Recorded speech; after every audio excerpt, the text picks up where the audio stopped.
We had been together for 45 years. I truly believed that retirement would be the most peaceful season of our lives. Quiet mornings, shared laughter, familiar warmth. I thought I had finally earned calm after decades of raising children, working, building a home. But I was wrong. Peace, I've learned, can sometimes be only the silence before the wind starts to howl. The house was the same, the teacups the same. Only the air had changed, as if holding its breath for something none of us could yet name.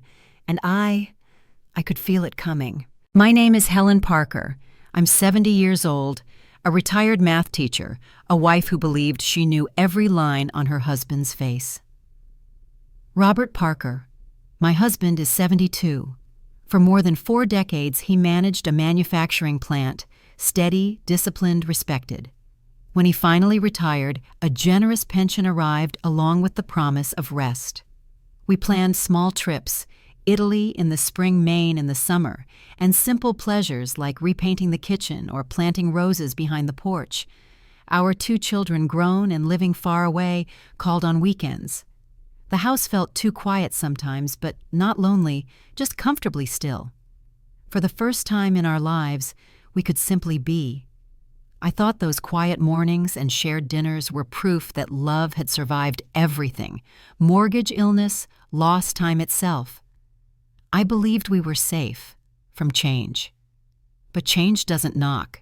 It seeps in. For decades, Robert and I were the kind of couple neighbors admired, steady, loyal, predictable. We built a family, endured grief, celebrated small victories. He handled the finances. I kept the home running smoothly. He wasn't romantic, but he was constant, and constancy to me was love. When he grew quieter in the evenings, I told myself it was age, not distance. When he forgot anniversaries, I laughed it off as habit, not indifference. We had weathered so many years together that I no longer looked for sparks, only warmth. And warmth was still there. Or so I thought. Then slowly, little things began to shift. Robert joined a gym. He started buying crisp new shirts, younger cuts, brighter colors.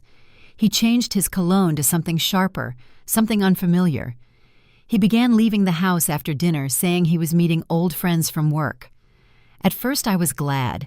I thought he was simply finding joy in a new routine, trying to keep his spirit alive. But soon, the small changes no longer felt small. He smiled more, but not with me. He checked his phone often, turning the screen away when I walked by. He hummed under his breath, a tune I didn't recognize. At night, when I asked if he was tired, he'd say he had too much energy these days and laugh a light, carefree sound I hadn't heard in years. But something about that laugh made my chest tighten. It was the sound of someone rediscovering themselves without you. It began with a message tone, a soft ping that cut through the quiet of our living room. Robert looked down, smiled, and typed something back quickly. I pretended not to notice, but my heart did.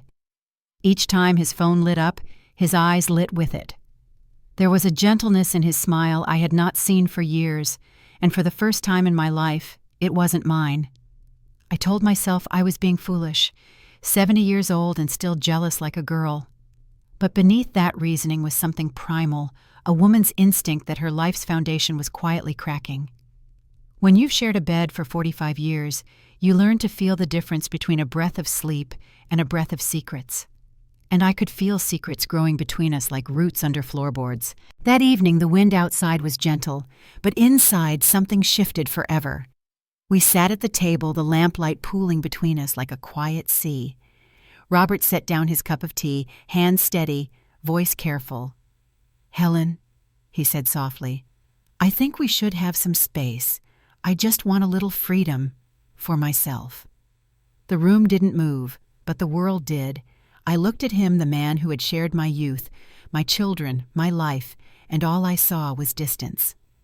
My hands trembled around the teacup, its china clinking softly like a fragile bell announcing the end of something sacred. I forced a smile, because that's what wives do when they don't know how to scream. He looked relieved by my silence.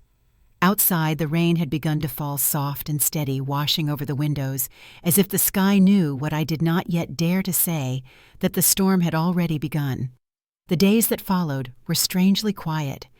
Robert left earlier each morning, returning later each night. He said he was helping a friend with a new project, something to keep the mind sharp. He smiled as he spoke the same practiced calm that used to comfort me. But now that calm felt rehearsed. It was the calm of someone hiding something behind perfectly chosen words. Her name was Linda Moore, 42, divorced, charming. He said they'd once worked together at the plant years ago, just an old colleague, he called her. But even the way he said her name had a softness in it, a small ripple that didn't belong.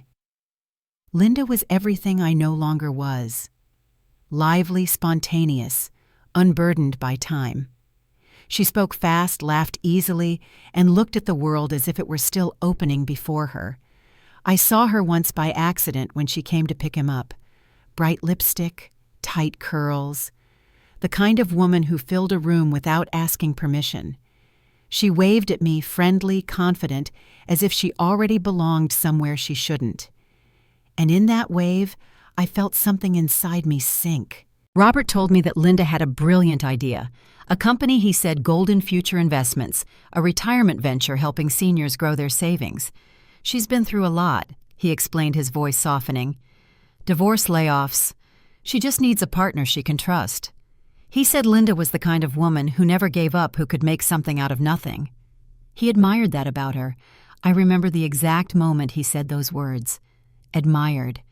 It was such a small word, yet it echoed in my chest like a bell tolling far away. At dinner one night, I asked gently, Robert, who exactly is Linda to you? He froze for a fraction of a second, then frowned. Why do you always assume the worst? I whispered. I just asked.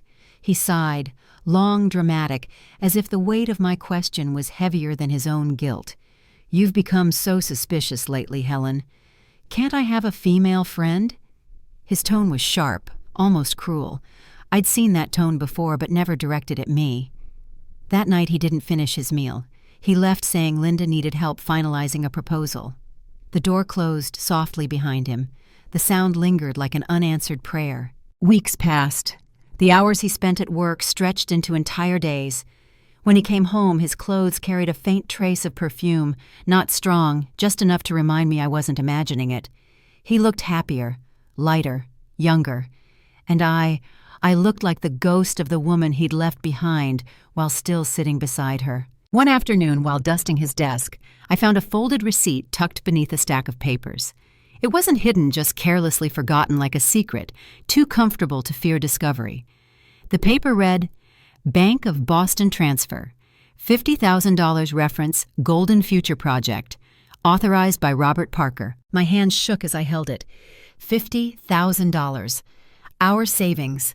The money we had set aside for our grandchildren's college fund, now swallowed by something called Golden Future.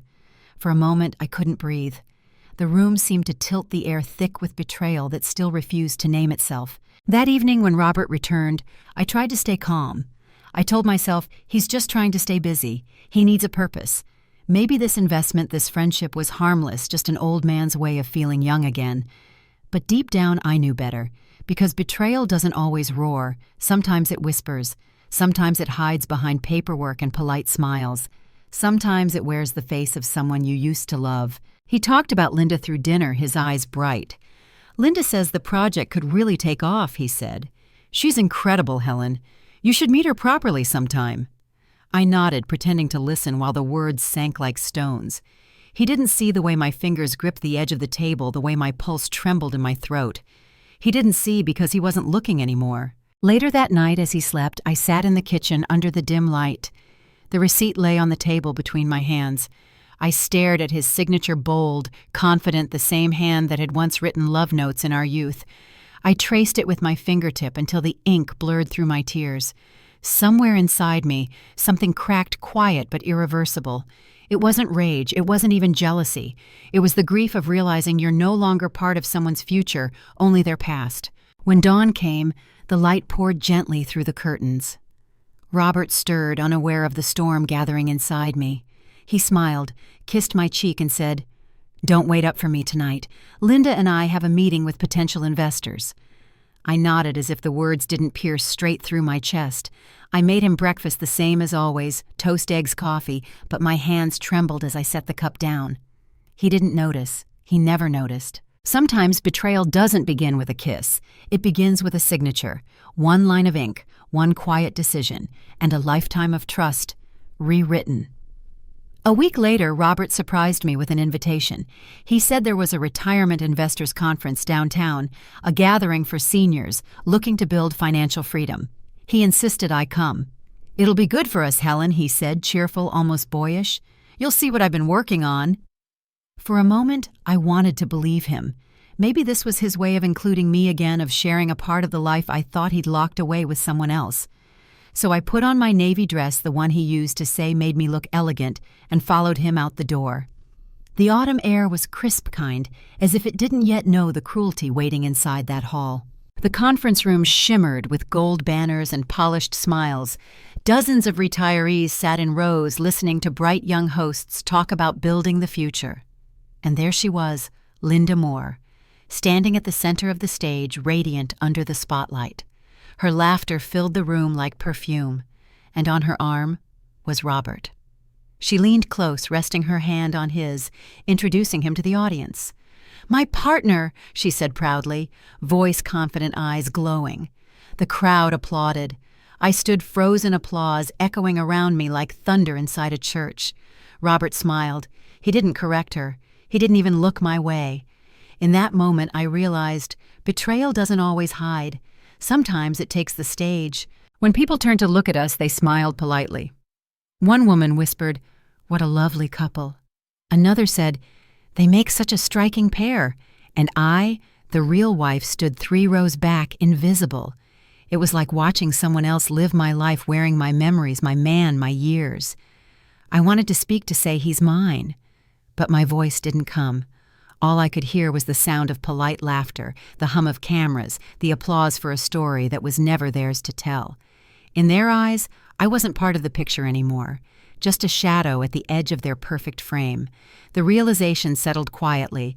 I wasn't losing my husband to another woman. I had already lost him to another version of himself. The room blurred. I felt my pulse in my temples, the lights too bright, the voices too loud.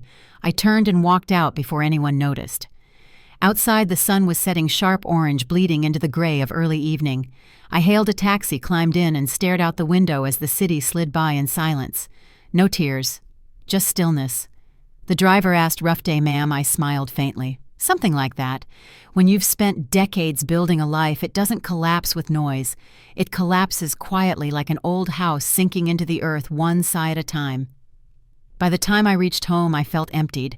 Not angry, not even sad. Just hollow, like a woman erased from her own story. That night, I made myself tea, though I didn't drink it. The house felt heavier than usual, as if it too had witnessed what I saw. Robert hadn't come home yet, of course he hadn't. On the table sat his laptop, still open from the night before. For years I'd never touched it. But that night something shifted. I sat down, placed my hands on the keyboard, and opened our joint bank account. The login felt like opening a door I'd been forbidden to touch. The screen lit up, and there it was, rows and rows of transactions, small transfers, $1 and $200 here, $3,000 there, always to the same name, Linda Moore, each labeled innocently consulting fee, business expense, marketing cost. My throat tightened. The pattern was clear. This wasn't business. This was devotion, disguised as duty. Every transfer was another promise made not to me, but to her. For a long while I just sat there staring at the numbers. The sound of the clock ticking behind me was the only proof that time still existed. I thought about every year I'd saved, every coupon I'd clipped, every birthday gift I'd settled for something small. And here he was, pouring it all into a dream that didn't include me. But beneath the shock, something else stirred, something colder, sharper. I realized I wasn't powerless. Knowledge, after all, was its own kind of currency. He had invested in her, and me, I would invest in the truth. When Robert finally came home past midnight, I pretended to be asleep. He slipped quietly into bed, smelling faintly of wine and her perfume. His breathing steadied quickly, easy, unburdened. I watched him in the dark, the rise and fall of his chest, the rhythm of a man sleeping peacefully inside a lie. And in that silence I made a vow. No confrontation, no tears, just patience. because the storm I was about to bring would be quiet and absolute. Sometimes betrayal doesn't announce itself with fire. Sometimes it comes dressed as love, wearing a smile, holding a microphone in a crowded hall. But I've learned something. You can lose your husband, you can lose your home, but once you see the truth, really see it, you'll never lose yourself again. He invested in her, and I invested in the truth. Morning light crept across the kitchen table, touching the edge of the computer screen still glowing from the night before. I hadn't slept. Not a minute. Instead, I sat there printing every bank statement, every transaction, every silent betrayal, translated into numbers and dates. One by one, the pages slid out of the printer, my marriage reduced to black ink on white paper. I marked each line with a trembling pen. $1, $200, $3,000, $7, $500. Transfers to Linda Moore, all dressed up in polite words consulting marketing business expense. I stacked the pages neatly, like evidence in a quiet trial where I was both the judge and the victim. When the printer stopped, I whispered to myself, "It's time. Time to stop wondering, time to see clearly." By noon, I called my daughter, Emily, 38 years old, sharp. Warm, a professional accountant, the steady one who got her logic from me and her courage from somewhere else entirely. When she arrived, I handed her the folder without a word. She flipped through the papers, her expression hardening with every page. "Mom," she finally said, "this isn't just personal. This looks like fraud." Her voice was calm, but her fingers tightened on the edge of the file. "Who's Linda Moore?" I didn't answer right away. I couldn't. I paused. "Your father's business partner." Emily closed the folder slowly, as if sealing something dangerous inside. "You need to see a lawyer," she said firmly, "and soon." "I don't want revenge," I whispered. "I just want the truth." Emily looked at me, her eyes soft but steady. "Then let's start there." Together, we went through every document, invoices, receipts, contracts. Each one carefully scanned and signed Robert Parker, Managing Partner, Golden Future Investments. Every detail painted the same picture, money flowing quietly into Linda's company. And then tucked between the pages, I found something that made my breath stop. An email printed accidentally with the rest. Subject: "Thank you, my dear Robert." The body of the message was short. "You make everything possible. Dinner tonight. Same place." There was a heart at the end. A heart. Not a business deal. Not a partnership. A confession hidden in plain sight. I felt my pulse in my fingertips as I held the paper. For a long time, I just stared at those words, "my dear Robert," until they blurred into gray. That night, I sat alone at the kitchen table again. The papers surrounded me like silent witnesses. I thought of the years I'd spent protecting him, defending him, trusting him, loving him through every storm. And now I was the storm. I could have screamed. I could have called him, demanded answers, shattered every lie with the truth I held in my hands. But I didn't, because anger burns fast, and I needed something that would last. In my head, I heard my own voice whispering, "If I scream, I lose. If I stay silent, I win." So I stayed silent. I folded the email, placed it back in the folder, and prepared myself for what came next. Justice, I realized, isn't always loud. Sometimes it wears patience like armor. The next morning, Emily drove me downtown to meet a lawyer. His name was Mr. Caldwell, calm, precise, the kind of man who had seen too many broken marriages and too many clever thieves. He listened quietly as I laid out the papers one after another. When I showed him the bank transfers, his expression darkened. "This is serious," he said. "If these funds came from your joint account, you have legal standing to act." He leaned forward. "Mrs. Parker, you have every right to protect your assets. I suggest we freeze your retirement account temporarily until we determine what's happening with this investment group." I nodded, hands folded tightly in my lap. He continued, "I'll also file a notice of financial inquiry under marital property law. That will stop any further withdrawals without your consent." For the first time in months, I felt something like control, fragile but real. The lawyer slid a document toward me, a single sheet of paper, Simple words, heavy meaning. Request for temporary account suspension due to suspected fraud. I stared at the line where I was supposed to sign. My name looked strange there, like it belonged to someone stronger than I remembered being. Emily reached over and touched my hand. "Mom," she said softly, "this is you taking your power back." I took a deep breath. All my life I'd signed papers for him, mortgage insurance, travel forms, always trusting, always believing we were one. But this was different. This time the pen didn't shake. This time the ink felt like armor. I signed my name slowly, each letter deliberate, final. As we left the lawyer's office, the afternoon light poured over the city, golden and indifferent. People passed by laughing, holding hands, living ordinary lives. No one knew that somewhere among them, a 70-year-old woman had just declared quiet war. Not out of hate, not even out of heartbreak, but out of something purer, the need to reclaim what truth was hers. Back home, I placed the signed document on the table right next to Robert's empty teacup. I watched the two papers side by side, his signature mine, the story of our marriage written in ink. Only this time it wasn't about trust. It was about truth. For the first time in my life, my hand didn't tremble when I signed, because this time I didn't sign for him. I signed for myself. It started with a headline: Golden Future Investments Under Investigation for Financial Misconduct. The words flashed across the morning news ticker, bright and merciless. The anchor's voice was calm, detached, as if reading about the weather. Authorities have confirmed a probe into Golden Future following reports of missing funds and fraudulent transfers. I stood in the kitchen, the same place where I once made his coffee, and watched it unfold. Photos of smiling executives filled the screen, and there he was, Robert Parker, my husband. His name, his face now tangled in something bigger than betrayal. The reporters spoke of losses, lawsuits, victims, but I didn't need the television to tell me the truth. I already knew how this story would end. By noon, the phone began to ring.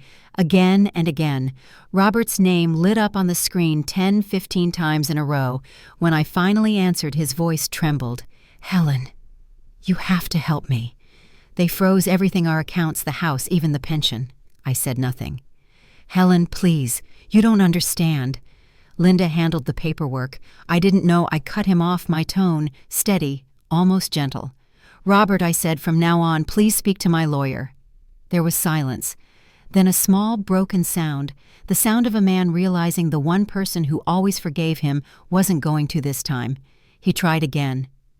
"I made a mistake. We both did," I said, and ended the call. 2 days later, Linda vanished. No press statement, no apology, just gone. Her phone disconnected, her office cleared out overnight. Emails bounced back with a cold message, "Delivery failed." Account no longer exists. The website for Golden Future disappeared too, leaving only a blank page that read, "Error 404." The investors panicked. Lawsuits piled up like storm clouds. Every dollar Robert had poured into her dream evaporated, 50,000, maybe more. The account I'd frozen now stood as his only lifeline. He didn't know it yet, but I had already secured every cent in my own name. It wasn't revenge, it was survival.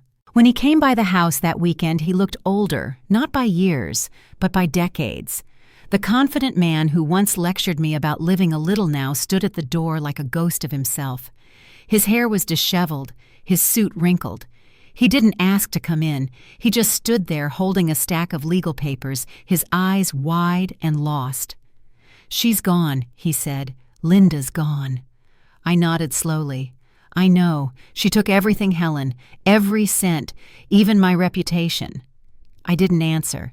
He searched my face, perhaps looking for pity, forgiveness, anything to ease the weight crushing him. But all I could offer was silence, the kind that speaks louder than rage. Days turned into weeks.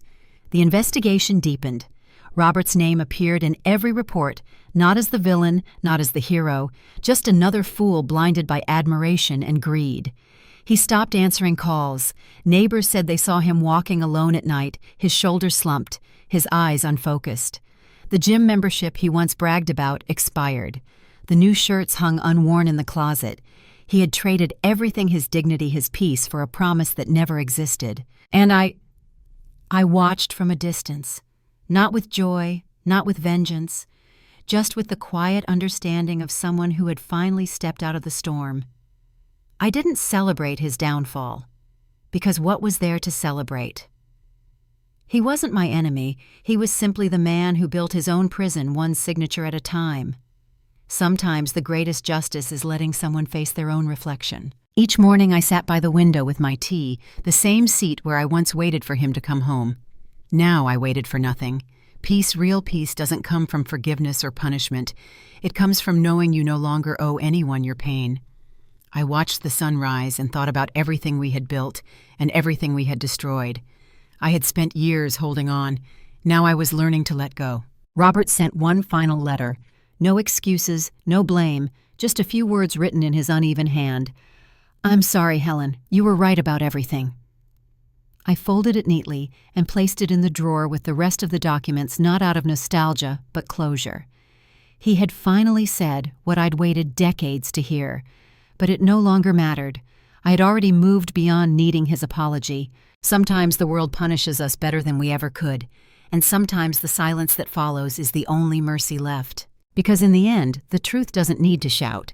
It just waits patient steady until everything false collapses under its own weight. Sometimes the betrayer doesn't need to be punished. He does the job himself. It was just past midnight when the phone rang. The sound cut through the stillness of the house, sharp, desperate trembling. For a moment I thought it was a wrong number. Then I saw his name. Robert. I hesitated before answering. When I finally did, all I heard was breathing ragged, uneven, the kind that comes from someone who's been running from ghosts. "Helen." His voice cracked. "Helen, I'm sorry. I was wrong." There was a long pause before he continued. "She took everything, every cent. The car, the account, even the apartment. I don't have anything left." I said nothing.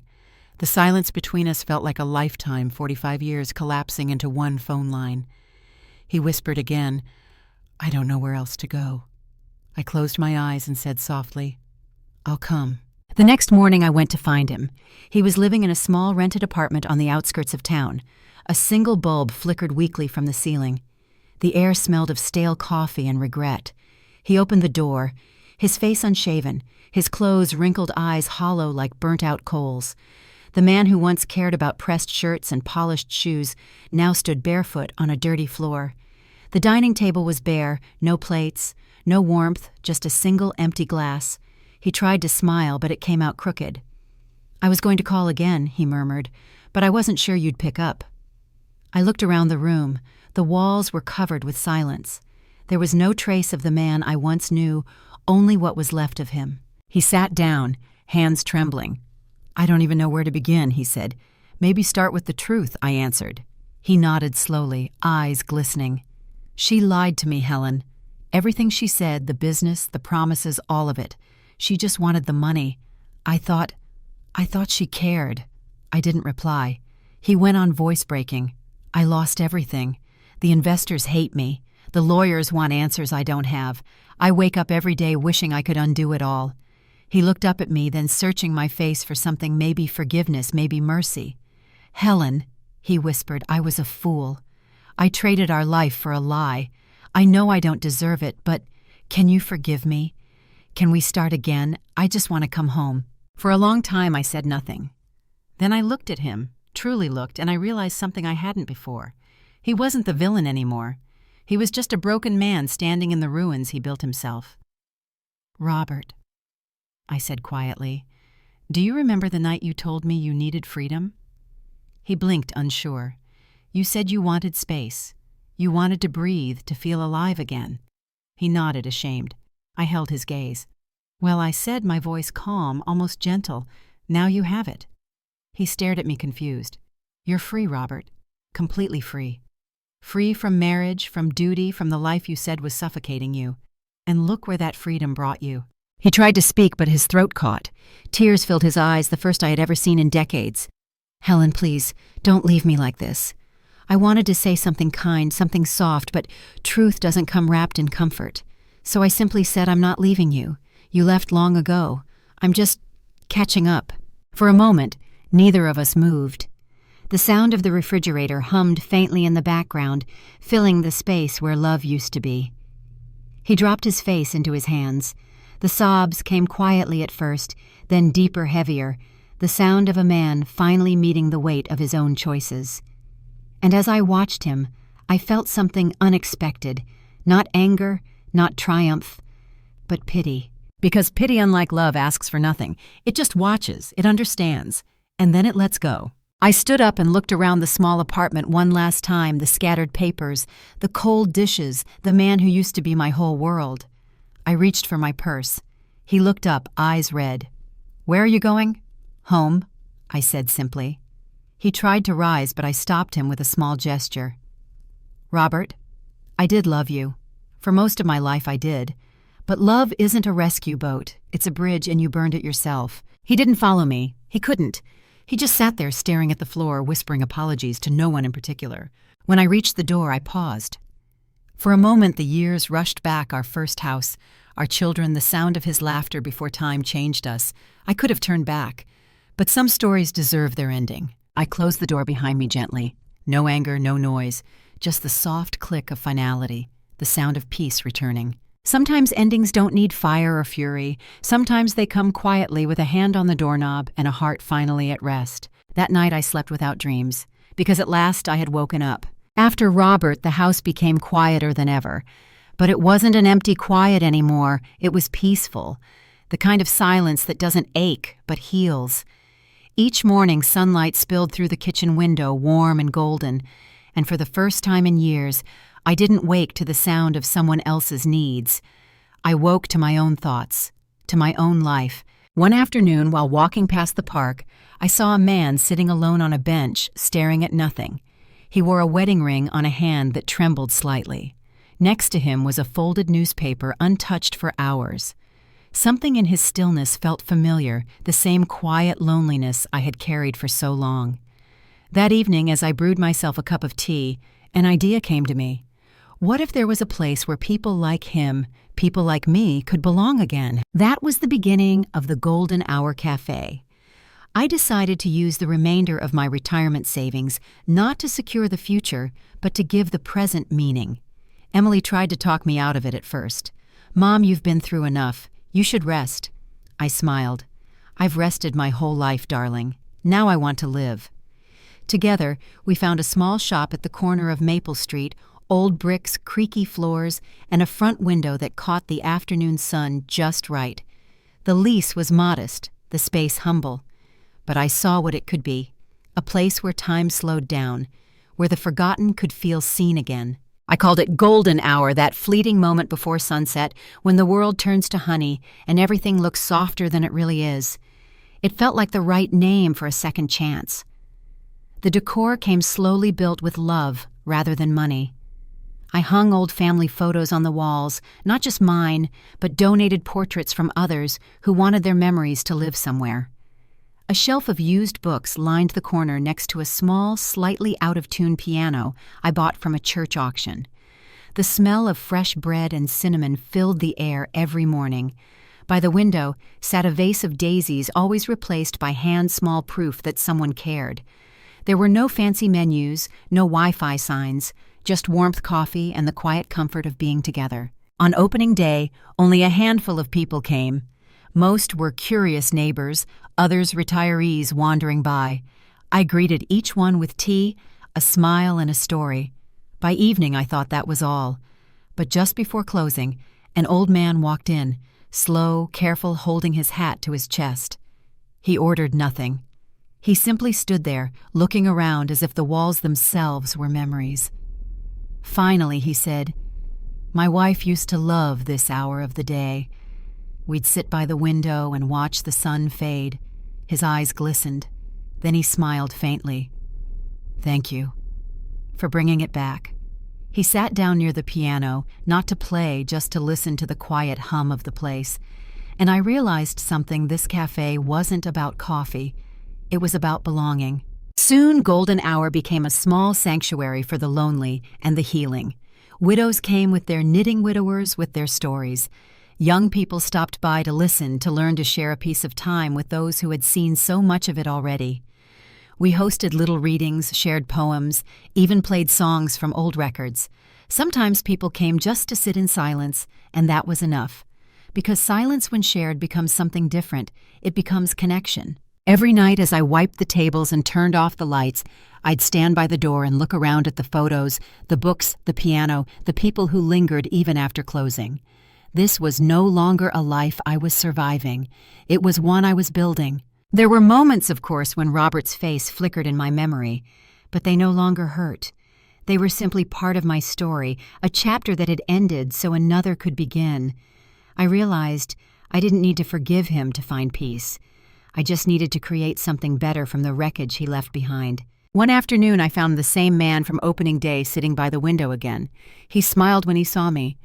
"You know," he said, "after my wife died, I stopped going anywhere. But this place, it makes me want to live again." His words wrapped around me like sunlight. That was the moment I understood my healing had found a purpose beyond itself. I didn't need to take anything back from life. I only needed to give something forward. As dusk painted the cafe in shades of gold, I sat by the window, a cup of tea warming my hands. Outside, the world went on buses, passing children laughing, the sky slowly dimming. Inside, everything felt timeless, peaceful, alive. I had lost a husband, but I had found a purpose. It was a quiet Tuesday morning at Golden Hour Cafe. The air smelled of roasted beans and soft pastry sunlight pooling across the wooden tables. The bell above the door chimed a familiar sound, though this time it carried a strange weight. When I looked up, I froze. Robert was standing there. He looked smaller somehow, thinner.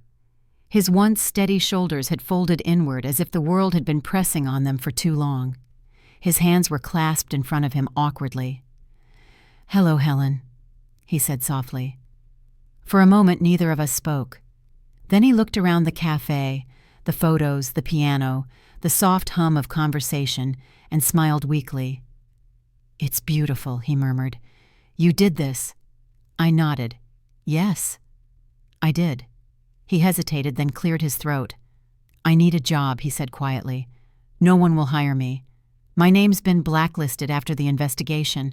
I need to do something. Anything." The words came out cracked, fragile. "I can clean tables, wash dishes, anything you'll let me do." I studied him for a long moment. There was no anger left in me, only distance, like a tide that had already gone out. Finally, I said, "If you're serious, I could use help after hours." His eyes lifted, hopeful. But I added, "You'll be an employee here, Robert. Nothing more." He nodded quickly. "Of course, I understand." "Then you start tomorrow," I said, turning back toward the counter. And just like that, the man who once promised me the world became a cafe waiter, quiet, polite, invisible among the scent of coffee and cinnamon. The next day he arrived early. He wore a clean shirt, though it hung loose on his frame. He didn't complain, didn't hesitate. He wiped tables, washed mugs, polished the counter until it shone. He carried trays to customers who didn't know his name, smiling shyly when they said thank you. I watched from behind the espresso machine as he moved carefully around the cafe like someone learning to exist in a smaller world. At one point, a group of regulars came in, old friends who called me by name, laughed loudly, shared stories. Robert looked over, eyes softening as he saw me smile, truly smile for the first time in years. I wasn't pretending anymore. I was alive in a way he had never known how to be. There was a strange poetry in it all. He, once the man of control, now washed cups in the place built from the ashes of his betrayal. And yet, there was no cruelty in my heart, watching it only a quiet acceptance that life has its own balance. Some lessons don't come through punishment. They come through humility. Day after day he returned. He worked silently, never asking for more. Sometimes he'd glance toward the piano, where I often played in the evenings, my fingers tracing old melodies. He'd listen from a distance, never daring to sit beside me. Once I caught him humming along. It wasn't sorrowful, it was wistful, as if the music reminded him of something pure he had once known, but forgotten. One afternoon after closing, we sat in the soft amber light that filled the cafe at dusk, the true golden hour. He was drying cups. I was counting the register. The silence between us wasn't heavy anymore. It was just There. Finally, he broke it. "I envy you, Helen," he said. I looked up. "Why?" He smiled faintly. "Because you found peace. You seem lighter now. Free. I used to think peace came from love, from being together. But you—" He paused, searching for the words. "You seem to have it without me." I set the ledger aside and met his eyes. "Peace doesn't come from love, Robert," I said softly. "It comes from freedom. And sometimes freedom only begins the moment love ends." He nodded slowly, the truth settling into him like a tide returning to shore. He didn't argue. He just looked at me, really looked as if seeing me for the first time, not as his wife, but as a person who had lived beyond him. The clock on the wall ticked quietly. Outside, the streetlights flickered to life. He gathered his things ready to leave. At the door, he turned and said, "Thank you for letting me stay." I nodded. "Good night, Robert."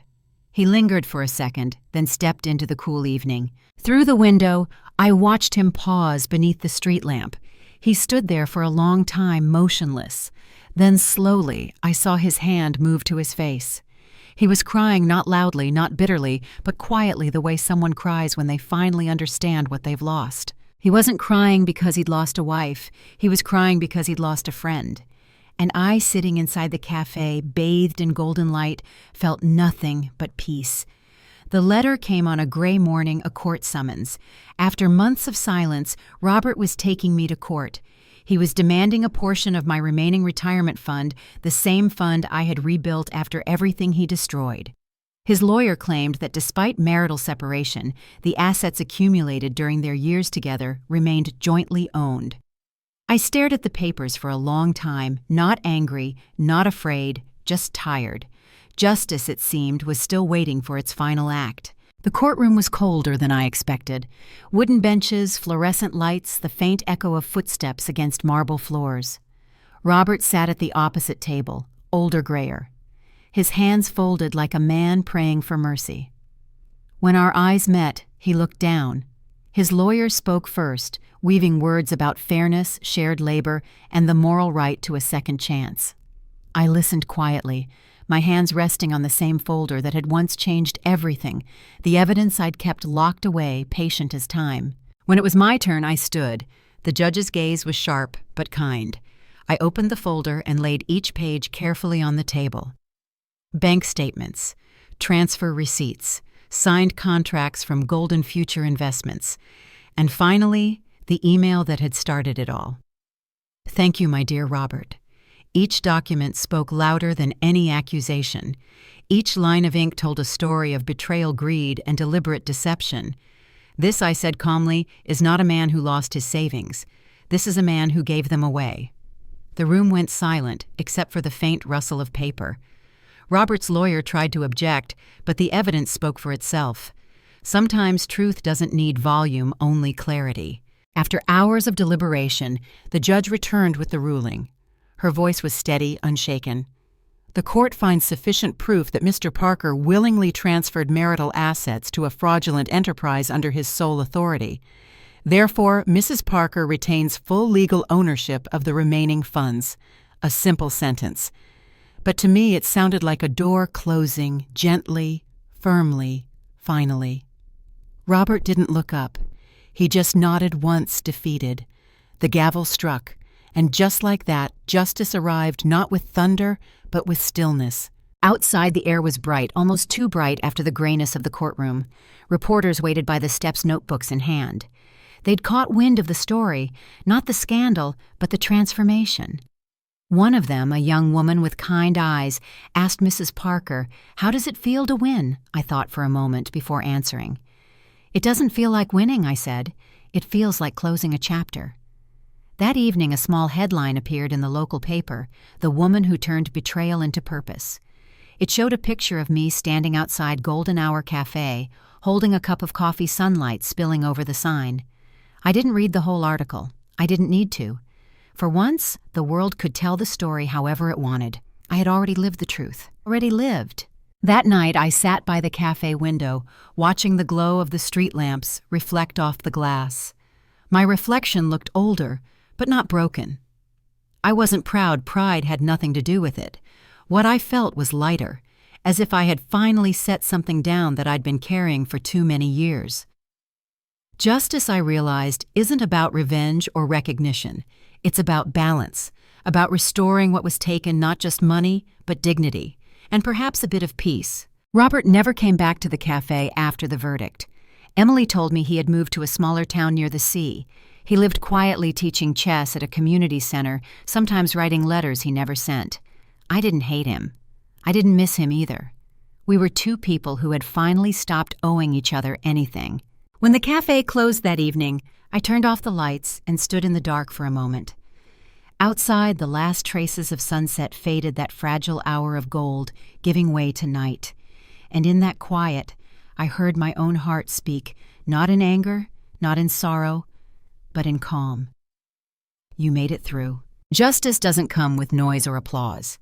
It arrives in the stillness after the storm, when you've waited long enough to hear yourself again. Because justice doesn't come with a shout. It comes when you've been silent long enough. Time has a gentle way of turning pain into purpose. Months passed, and Golden Hour Cafe grew beyond anything I had imagined. What began as a small corner refuge for the lonely had become a community alive, warm and full of laughter. Every morning the same golden light poured through the windows, touching the old piano, the photographs, and the people who now called this place home. Soon local newspapers began to notice. Then television crews came. They filmed the cafe, the soft clinking of cups, the old friends gathered at the tables, sharing stories that deserved to be heard. They called it a sanctuary for second chances. Reporters asked how I had built it, expecting business advice or some secret formula for success. But all I could say was, it wasn't built from profit. It was built from healing.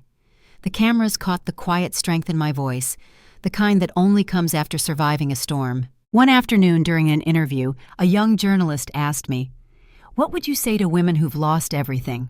Love, trust, security." I smiled, thinking of the long road behind me, of the nights spent alone, of the mornings I chose to rise anyway. I would tell them, I said slowly, when a man walks away, don't chase him. Leave the door open, but not for him to return. Leave it open for yourself so you can step through it and see what's waiting on the other side. The room fell silent. For a moment I thought I had said too much, but then someone began to clap, and then another, until the whole cafe filled with applause, not for me, but for every woman who had ever survived her own ending. The cafe began hosting small workshops, not about love, but about independence. We called them the Second Sunrise Sessions. I invited widows, single mothers, and retirees who felt forgotten. We learned together how to manage savings, read contracts, protect ourselves, not through bitterness, but through awareness. Many of them said I gave them courage, but in truth, they gave me mine. Every story they shared, every tear, every laugh, stitched a new layer into the life I was still learning to live. One morning, a woman named Clara hugged me after a session. Her eyes were wet but bright. "You taught me I'm not too old to start again," she said. I smiled. "None of us are," I replied. "Time doesn't take away beginnings. It just hides them until we're brave enough to look." The invitations came soon after from universities' community centers, even the city council. But the one that moved me most was from the National Conference for Senior Women. They asked me to give the closing speech to talk about resilience renewal and the beauty of late beginnings. When I arrived, the auditorium was full rows of women, silver-haired and strong, their eyes glistening with hope. I stood behind the podium feeling the soft weight of years on my shoulders and spoke from the only place I knew my truth. "I'm not here to tell you how to rebuild your life," I began. "I'm here to remind you that it's still yours." I told them about Golden Hour, how it started, not from ambition, but from heartbreak. How it grew because kindness multiplies faster than pain. How sometimes losing everything can be the most honest way to find yourself. As I spoke, I noticed someone standing at the back of the hall, a tall figure still familiar, Robert. His hair had turned completely gray. He stood quietly in the shadows, far from the lights, watching. For a moment, our eyes met. There was no anger left between us, only distance and a strange, gentle peace. He didn't move forward, and I didn't beckon him.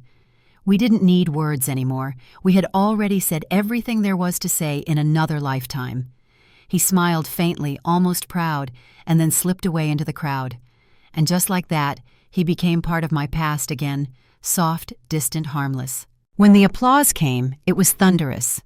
Women stood, tears glimmering on their cheeks. I bowed my head, humbled, not because I had triumphed, but because I had survived long enough to turn pain into light. As I stepped off the stage, the spotlight followed me for just a moment longer. Its glow touched my hair now, silver glinting like the hour that named my cafe golden fleeting, but full of grace.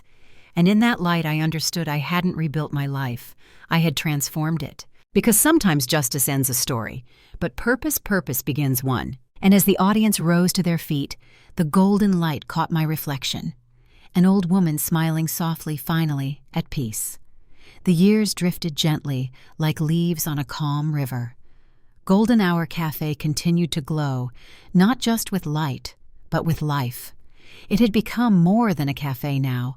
It was a small world of kindness, of second chances, of stories shared over tea and laughter. But time, as always, keeps moving. And I knew it was time to plan for what would remain when I was gone. One quiet afternoon, I sat at my desk by the window, sunlight warming the papers before me. The pen felt steady in my hand as I began to write my will. Simple words, clear instructions. Everything I had built, the cafe, the savings, the small apartment upstairs, would belong to the Golden Hour Foundation, a fund created to support elderly women starting new lives.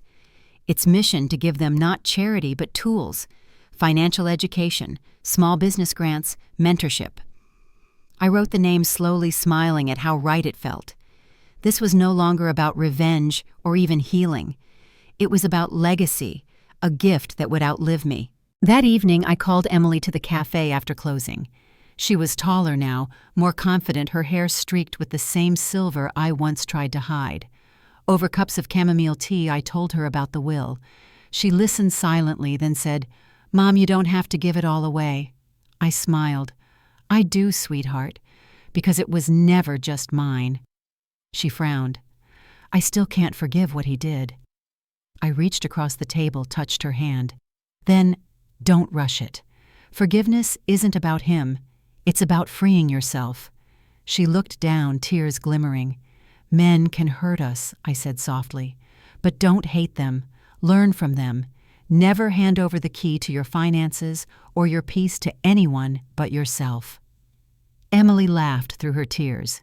"You've turned into quite the philosopher," I chuckled. "No, my dear, I've just lived long enough to stop pretending pain can't be useful." Weeks later, I received a call from an unfamiliar number. The voice on the other end was weak, but familiar.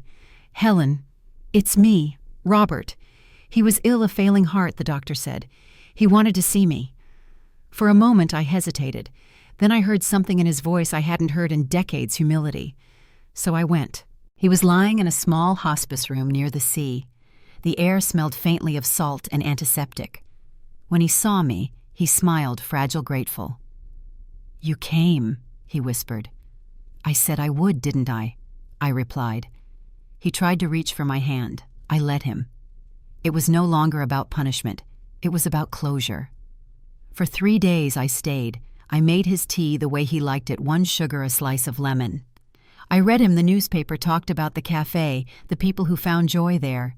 He listened quietly, sometimes smiling, sometimes closing his eyes to hold back tears. On the 3rd evening, he looked at me and said, "Helen, I don't deserve your kindness." I shook my head gently. "Kindness isn't about who deserves it, Robert. It's about who chooses to give it." He nodded, and for the first time he looked at peace. When I left, I knew it was goodbye. A week later, a letter arrived, handwritten, the paper slightly trembling from his touch. It began simply, "Dear Helen, thank you for showing me what dignity looks like, even when I didn't deserve it. You didn't destroy me. You reminded me what it means to be human. You were always the better of us. If there's anything I've learned too late, it's this. Love isn't ownership. It's grace." At the bottom, he'd written one final line, almost like a prayer, "Thank you," for letting me go with forgiveness in the room. I folded the letter slowly, pressing my hand over it. There were no tears this time, only a deep calm spreading through me like the tide easing against the shore. It wasn't triumph. It wasn't sorrow. It was completion. Every debt between us, emotional, moral, human, had finally been paid. We had both, in our own ways, learned how to say goodbye. That night, I sat at the cafe alone after closing. The lights were dim, the piano still. Outside, the golden hue of sunset shimmered one last time before fading into twilight. I whispered to the empty room, "It's done." And for the first time, I truly felt it was. Forgiveness, I realized, isn't about absolution. It's about liberation, not theirs, ours, because holding on keeps us chained to what's already over. Letting go is how we begin again. I smiled, tracing the rim of my teacup, the steam curling softly into the air. The world outside was quiet the way it always is just before night takes the sky, and in that stillness, I knew my life had come full circle. Forgiveness isn't something we give because they deserve it. We forgive because we deserve peace. Morning light poured gently through the wide front windows of Golden Hour Cafe. Soft piano music drifted from the corner, the same melody that had played on opening day, now slower, sweeter. The air smelled of freshly baked bread and roasted coffee. Outside, the first sunbeams touched the old brick walls, turning them gold once again. It was the kind of morning that didn't ask for anything, only to be noticed. A new day born quietly after a long, long night. Inside, laughter filled the air. The cafe had changed over the years. Now it was brighter, fuller, no longer a refuge from loneliness, but a celebration of life itself. Old friends gathered at their favorite tables, teasing each other over crossword puzzles. A small group stood near the counter arranging ingredients for the new Cooking for Joy class, a weekly workshop for seniors to rediscover not recipes, but connection. Someone tuned the piano while another brewed tea, humming softly to the rhythm of the morning. There was no hurry, no heaviness, just warmth, the kind that comes when pain has been transformed into purpose. At the back of the cafe, Helen stood by the counter holding a teapot between her hands. The years had softened her face but brightened her eyes. Each wrinkle seemed to hold a story, each movement an easy grace. Steam rose from the pot in thin spirals, catching the light like threads of silk. She poured the tea slowly, listening to the familiar murmur of voices. Her gaze drifted toward the window where sunlight filtered through the glass, scattering soft patterns across the floor. The world outside moved as it always had, people walking to work, buses passing by, a child pressing his nose to the window, smiling at the smell of cake. She smiled back. This was her world now, simple, honest, whole. As she sat near the window, Helen let her thoughts drift like petals on water. I used to think betrayal was the end, she thought, that once trust was broken, life would never feel whole again.